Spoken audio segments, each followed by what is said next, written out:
BM Swahili, utalii na uchumi wa bluu. Kwa kawaida huwa tunapanga bei hizi kwa kuzingatia masuala yafuatayo.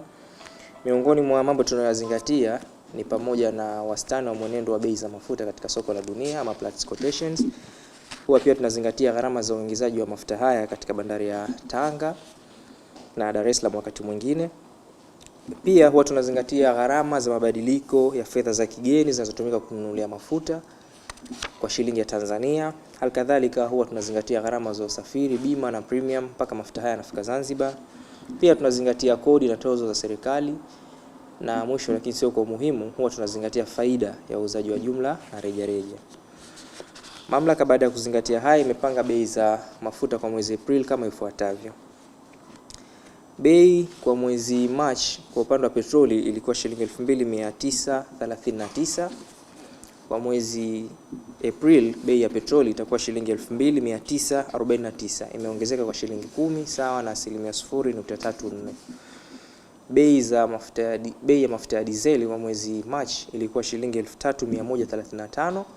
Kwa mwezi April bei ya diesel itakuwa shilingi 3194, imeongezeka kwa shilingi 59 sawa na 1.88. Kwa upande wa mafuta ya taa bei ya mwezi Machi itaendelea na mwezi Aprili ambao ni shilingi 3200, na kwa upande wa mafuta ya ndege bei ya mwezi Machi ilikuwa shilingi 2500, lakini kwa mwezi Aprili itakuwa shilingi 2537, imeongezeka kwa shilingi 37 sawa na 1.48.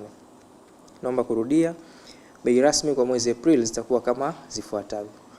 Bei ya petroli itakuwa shilingi 2949, bei ya diesel itakuwa shilingi 3194, bei ya mafuta ya taa itaendelea kwa shilingi 3200, na bei ya mafuta ya ndege itakuwa shilingi 2537.